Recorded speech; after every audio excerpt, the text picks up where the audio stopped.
We were joined this evening on the program by Honorable Abubakar Ahmed, who is a member House Committee on Defense, is an APC member of the House from Gombe State. He joins us live from our Abuja studio. Honorable Abubakar Ahmed, thank you for joining us on the program tonight.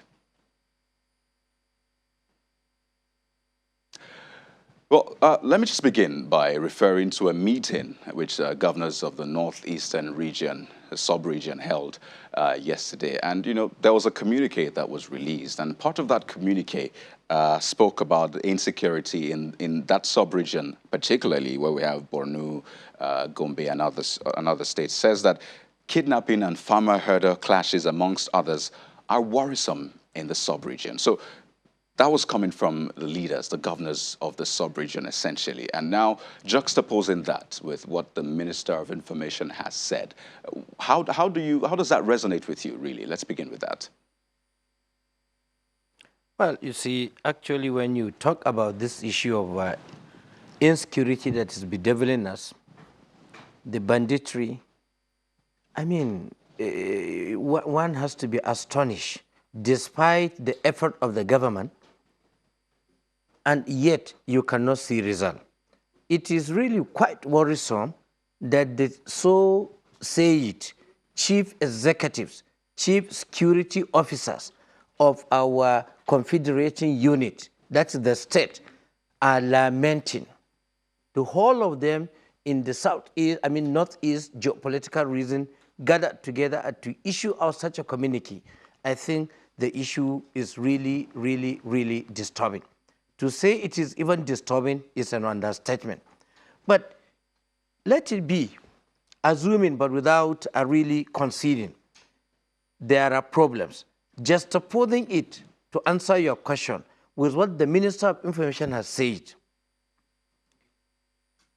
can be in this perspective, that the government has tried, pursuant to Section 14 of the Constitution, you know, subsection 2A, which is the fundamental responsibility of the government, B, to provide security is the fundamental. When you look at the fundamental, this objective of and derivative of state policy. Now, go to section B and C. It calls for the citizenry participation. How we, you and the listeners, viewers, how are we actually contributing to the government? Are we really pursuing our constitutional responsibility as enshrined in that section? Look at this government from a section. This is the government that has done enough, despite the challenges. Increase salary, pay the minimum wage.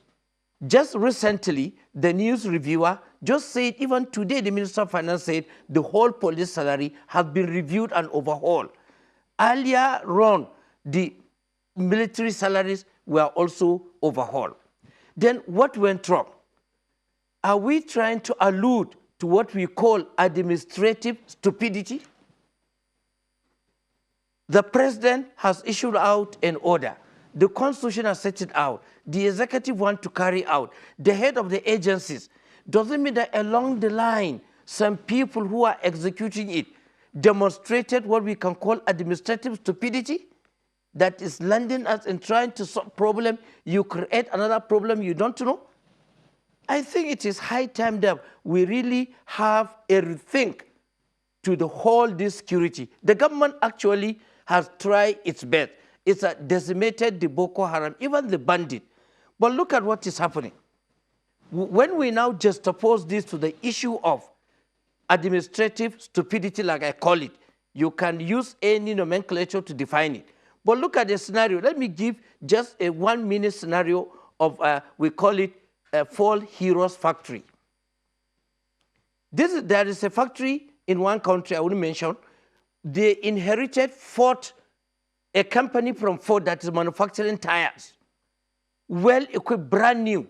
It was handed over as a donation by the American government. This is a true life story given to a specific country.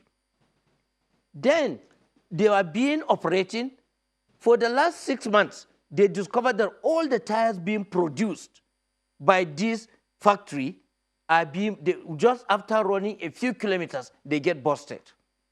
They got worried. And this factory too is a source of revenue to the state. Now, they gathered their ministerial council meeting. At the end of the day, they detailed one engineer to really find out what is the scenario.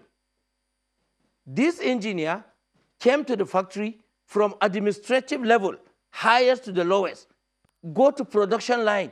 He did all he could. He couldn't unravel the situation. Why are the tires being busted after running a few kilometers? Production line, everything was okay. He even invited the engineer that set up the factory from America that handed over to them, US. They still couldn't find anything.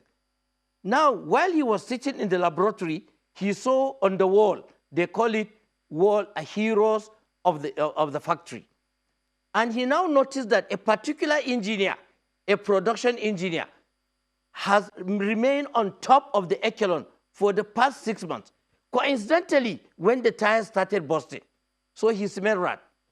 The end of the story is that this man now, called the engineer, asked him, why are you on top of the ladder that you are always best for the last 6 months? You are on monthly basis, you are topping. He said, yes. I have, in the production, I have made the company to generate more money. I saved more rubles, and the state made I saved millions of tons of wires, and it goes in fetching a lot of money to the state. So I'm being rewarded for my that ingenuity. Now he asked him, how did you achieve it? Look at where the stupidity comes in. The man says, on the production line, there are wires that you put for the tires. Now he reduced the quantity. Well, so the production, nothing intact. So what I'm trying to allude here is that at the end, that's what is causing the tire to burst. And I attribute it psychologically to an administrative stupidity. So the issue here is that we could have some people along the hierarchy of either the security hierarchy or the security architecture that they thought they are being clever. They are evolving devices, yet they are being foolish. They are being penny-wise, pound-foolish. You know, quite an interesting... more resources. Quite an interesting... I'm trying to say here... Okay, you can make that point. Please go ahead. Good. What I'm trying to assert here is that, let me give you this issue of insurgency. Let me give you one of the administrative stupidity I witnessed in this government. Sometimes back, last year or so, the government closes our border. This closeness of the border has really taken so hard on our neighbors. All the French coffin, it is Benin Republic, look at the turnover, they depend on Nigeria. So this thing tail hard on them. Now we open our border. It is payback time. There is this illusion that their citizens, even their government, are trying to punish Nigeria and Nigerian people for that they feel we have offended them. So they allow their borders to be porous and allow all this proliferation, all these small arms. Yet they are encouraging this conflict. So with this kind of scenario, whatever are you saying then, Honorable, taking, how do we come to an end? So, Honorable, are you saying in essence, when you reference those neighboring countries, are you saying they are responsible for the insecurity, the banditry that we're seeing? Are you saying they're partly responsible as well? Very good. They are partly responsible. It has been on record, on news, where we see the collaboration of some other countries who want to see Nigeria go down. With the collaboration of Judas among us, among the security architect. I mean, we don't want to bedevil this point. So what I'm trying to say is that we need to really relook. The system we have in place is best, but the modus operandi, the mode of execution, the rule of engagement, we need to check. If we need to bring new people with new ideas, we have to check, look, and consider, because you can't tell me with all the effort being put for... Let me give you another thing. Look at the Super Tucano. It was bought with a caveat condition that it must be used to fight only terrorists. The National Assembly, both reps and Senate chamber, we have issued a proclamation. We have advised the government to declare this bandit or whoever in the name of Farmer Hada that is killing, maiming people as terrorists, so that by so doing, you have the legal framework to deploy the Super Tucano to eliminate them. but the government is not yet done because somebody is there misadvising the government. That is administrative stupidity. About this your expression, the administrative stupidity, which you've alluded to. Now come to this issue. Just a moment, Honorable. Pardon me. State has called for the declaration of state and emergency. By the time that a state of emergency is executed, our military people will have a kind of a leverage and a legal framework to engage these people, take them to their doorstep and kill them. But without such proclamation, if such an act is done, the human right will be there, and that Nigeria has violated their right. So, Honorable, quite a number of issues you have brought up here, and I doubt we'll be able to deal with them before we wrap up the conversation. But let me just ask you this first. When you said that neighboring countries are partly responsible for insecurity, are you saying that from a point of view of intelligence, by the virtue of the fact that you're a member of the Committee on Defense, or how exactly did you come to that conclusion?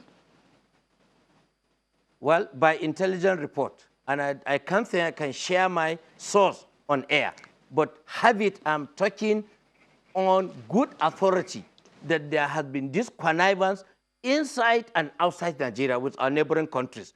Some people, for some reasons, which can be attributed to political, because they hate the government or because they were defeated, they don't want to see the people that got succeeded or got elected to be successful. They want to prove they have a point. There are those people who corruption that they have been stealing our money and the corruption is fighting back. I don't know how you can put it, but the whole scenario is there. A lot of people thought if they could prevent the government from pursuing corruption, from doing that, they could achieve and have a field day. So all these factors are in effect. Coupled with our individual, we citizens, why are we covering the bandit? Common Kaduna, Abuja Road. Look at one town that has been so notorious for even collecting ransom. Why can't that city be maimed away? Zaki Biam at a point was maimed. Why can't we remove this city? The bandit and everything are hiding there. Why can't the government come up and then, one man perish, save the nation? Honorable, I'm not sure I get you correct. Are you saying that a whole city, are you saying a whole city be bombarded just to fish out some of these bandits? No, is that what you're saying? It's a village called Rijana and some other, and all the bandits are surrounding it along Kaduna Abuja Road. But you know that there will be collateral damage, right? Are you considering that as well? That's what I'm telling you. With the proper proclamation by the instrumentality of the law, the government can even maim a city if they are causing mayhem. But without declaring them as terrorists, without declaring state of emergency, then your hands are tied. Well, Honorable Ahmed, we're winding down on this, but just quickly, if you can do this in 30 seconds. When you talked about this administrative stupidity, it's a term that I'm personally hearing for the first time, but you seem to be quite grounded in that term. So how endemic is this really in government? When you tell that story about the factory, and let's relate it to Nigeria of today, at the federal level, state level, how endemic is that your expression of administrative stupidity today? Just to tell you that the civil servant need to be retrained. Till today, you can find a civil servant, a director that is not computer literate. The only use he has for his smartphone is only to receive call, make call, and to the highest to read messages. I know them, occupying offices. Why can't we retrain them? Why can't we be in tandem with reality? So they are so conservative. Well, Honorable Ahmed, this is certainly a very interesting conversation, especially because, it has taken on different dimensions. And I'd like to thank you so much for at least shedding some light into your perspectives on this. Honorable Abubakar Ahmed is member House Committee on Defense, also an APC member of the House of Representatives from Gombe State. He joined us from Abuja studio. Thank you so much for your thoughts on the program. Thank you very much.